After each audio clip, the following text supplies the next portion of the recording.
और आपने कहा भी कि पावल साहब आपको बहुत कॉन्फिडेंट लगे इस पॉलिसी में, बट मैं एक सवाल यहाँ पर पूछना चाहता हूँ, कॉन्फिडेंस से ज्यादा अग्रेसिव नहीं दिखे? बिकॉज अनिल जी, पहला रेट कट आप करने हैं, पहला रेट कट आप 1/4% भी कर सकते थे। पहला रेट हाइक इन्होंने 1/4% किया था, उसके बाद 0.5% के किए थे, बट शुरुआत अगर आप आधे % से कर रहे हो, फिर कह रहे हैं कि इसके बाद 2% और 2 साल में घटाएंगे, तो कुछ ज्यादा अग्रेसिव इंटेंट नहीं आया पावल साहब का? देखो, पावेल साहब कुछ भी करे ना तो उस पर क्वेश्चन मार्क तो लग ही जाता है। अब पावेल साहब अगर 1/4% करते तो मार्केट वाले बोलते हैं हम तो 65% लोग मान के चल रहे हैं कि आप आधा % करो, आप अपने आप को तुरम खान समझते हो, आपने 1/4% ही काटा, पहली चीज। दूसरी चीज ये है कि 1/4% काटते तो लोग नाराज हो जाते। अच्छा, पावेल साहब ने अपने भाषण में साफ कहा, क्या मैं कोई तुम्हारे को देख के नहीं काट रहा। उन्होंने साफ बोला मैं मार्केट की एक्सपेक्टेशन के हिसाब से नहीं काट रहा हूं, मैं कॉन्फिडेंट हूं इसलिए काट रहा हूं। मुझे लग रहा है कि महंगाई काबू में है इसलिए काट रहा हूं, उन्होंने साफ कहा। लेकिन एग्रेसिव क्यों नहीं लगे? मुझे नहीं लगे। मुझे एग्रेसिव के बजाय क्लियर लगे। अच्छा, दिमाग में सोच क्लियर है। एग्रेसिव क्यों नहीं लगे? एक कारण दिया उन्होंने आधा % काटने का, जो बहुत लोगों ने मिस किया। उन्होंने कहा कि भाई साहब, अगर ये जुलाई के महंगाई के आंकड़े मेरे पास पहले आ जाते हैं तो मैं पिछली पॉलिसी में ही काट देता। ओके। तो उनको ये लगा कि अगर पिछली पॉलिसी में मेरे पास ये डेटा होते तो मैं 1/4% वहां काट देता। तो मैंने 1/4% काटने में थोड़ी देरी की है, तो इसलिए ये कवर अप इसलिए का। ओके, देखो ऐसा है दीप, क्या हो सकता है कि मार्केट को देख के काटा हो, बट बोलने के लिए बोलने उन्होंने जस्टिफाई पूरा किया। लेकिन मुझे एग्रेसिव इसलिए नहीं लग रहे हैं कि एक ही रीजन से एग्रेसिव नहीं लग रहे हैं। उन्होंने एक बात साफ की कि मैं लो इंटरेस्ट रेट वाले रिजाइम में नहीं जाने वाला हूँ, मैं उस रेजिम में नहीं जाने वाला हूँ जहाँ, उस युग में नहीं जाने वाला हूँ जहाँ 0% ब्याज दर है। और ये बहुत बड़ी चीज़ है, क्योंकि नहीं तो डर क्या था? डर ये था कि अगर वो उस माहौल में जाने की करे तो एग्रेसिव माने जाते हैं। तो इसलिए मेरे ख्याल से, मेरे हिसाब से ठीक है। मुझे पता नहीं, आज मुझे हो सकता है कुछ खराबी ना भी दिख रही हो, बट मेरे हिसाब से ठीक है। क्योंकि उन्होंने जुलाई का जो जस्टिफिकेशन दिया कि मैं पिछली पॉलिसी में काट देता था अगर डेटा जुलाई के मेरे पास होते हैं, तो उस हिसाब से मुझे ठीक लगता है। Got it. बट एक चीज हुई है, स्पेशली इस आधे % रेट कट की, जो लोग 2007 से कंपेयर करना चाह रहे हैं उनको फिर से वो कंपैरिजन मिल गया, क्योंकि आखिरी बार 2007 में आधे % की रेट कटौती हुई थी, इंसिडेंटली 18 सितंबर को ही हुई थी। उसके बाद बाजार में बड़ा एक्शन आया था, और उसके बाद ऑफ कोर्स 2008 तो हम सबको याद है। तो लोग जो फिर से कंपैरिजन करने की कोशिश कर रहे हैं, थोड़ा डर या कंसर्न वहां से आ रहा है, वो कैसे ऐसे देखें? मतलब आप ये कह रहे हैं कि क्या वापस 2007-2008 वाली सिचुएशन हो सकती है कि रेट कट के बाद पहले तेजी बने 2-2.5-3 महीने और उसके बाद मंदी हो जाए? फिर मंदी हो जाए, ऐसा कंसर्न आ रहा है। आज दीप बहुत इंटेलिजेंट सवाल ले लेके आए हैं, कहाँ से ढूंढ के लाए, बहुत तैयारी की लगता है। फिर पावल साहब की नहीं तैयारी कर। मैं आपको एक ही चीज बोलता हूँ दीप जी, सवाल बहुत बढ़िया है, सही भी है, पूछना चाहिए ये सवाल। समझो 2007-2008 वाली सिचुएशन है, वही 18 सितंबर, वही लाइफ हाइपर मार्केट, वही ब्याज दरें को अग्रेसिव कटौती, और वही 22-23 जनवरी के आसपास 2008 में टॉप बनाया, बराबर। एक काम करो यार, जनवरी तक तो तेजी करने दो बात की बाद में देखेंगे, 3-4 महीने और हैं। जनवरी तक हम कम से कम 1000-1500 तो बढ़ जाए। निफ्टी बात सही है। जनवरी तक अगर 1000-1500 भी बढ़ जाता है तो क्या बुरा है? अच्छा है सर। देखो दीप, ऑनेस्टली इसका जवाब किसी के पास नहीं कि क्या वाकई में हम 2008 को वापस दोहरा रहे हैं जी। ठीक है, दोहरा लेंगे तो सब समझदार लोग बोलेंगे देखा, इतिहास ने पहले ही बताया था, हमने नहीं सीखा। और नहीं दोहराएंगे तो फिर दिस टाइम इट्स डिफरेंट।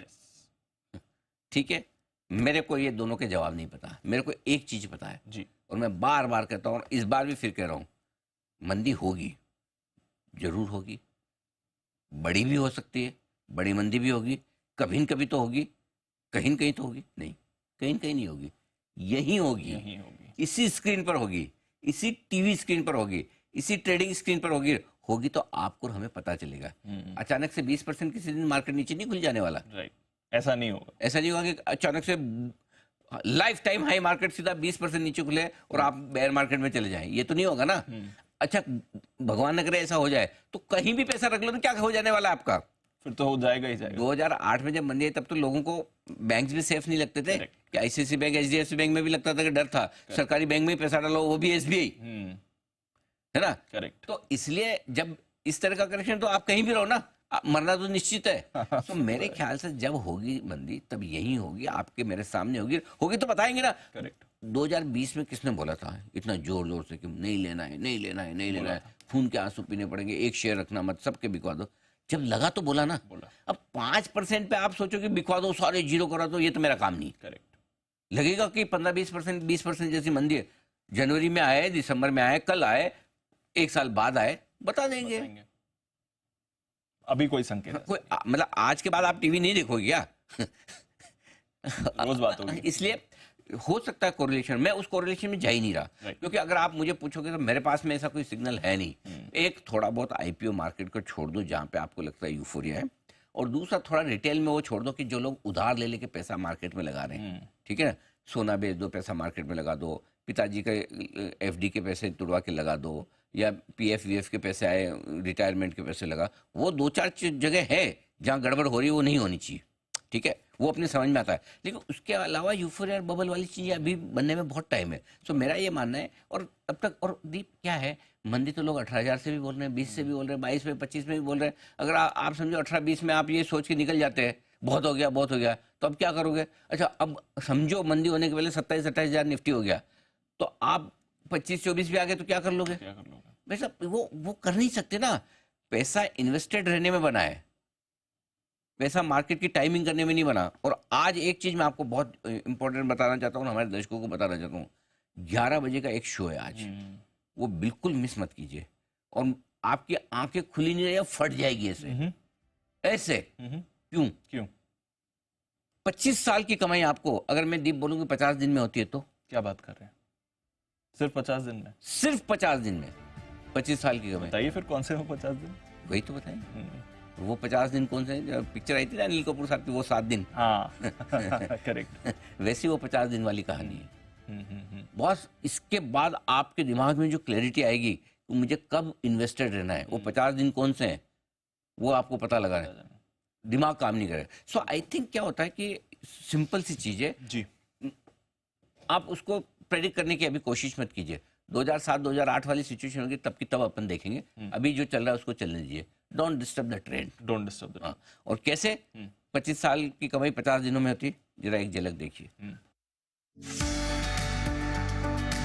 25 साल में आपके हिसाब से सबसे बढ़िया दिन कौन सा रहा है? अगर मैं आप कहूं को 2008 तो बोलूंगा बेयर मार्केट। हाँ, बराबर है। उस साल मार्केट में नहीं होना चाहिए, correct, but 16 highest return days were in 2008। इस एंगल से मुझे नहीं लगता आज तक किसी ने बोला है कि सबसे बड़ी रिलीज जो मार्केट में हुई है वो बेयर मार्केट में हुई। करेक्शन होता है, हमें लगता है कि ये तो खाइए, ये कहीं रुकने नहीं वाला है, बट वही टाइम होता है कि ये सबसे ज्यादा पुल बैक्स होते हैं, डर के आगे जीत है। To get the best days you have to survive the worst days.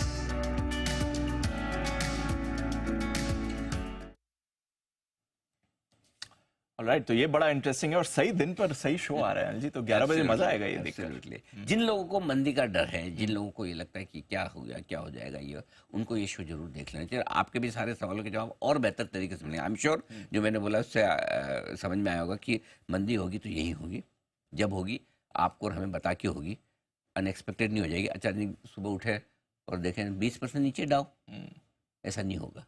और ऐसा हो गया तो आप कहीं भी पैसा रखो फिर तो जाना ही है, बैंड बजनी है। करेक्ट, ठीक है ना, तो वो तो फिर मतलब ही नहीं है ना।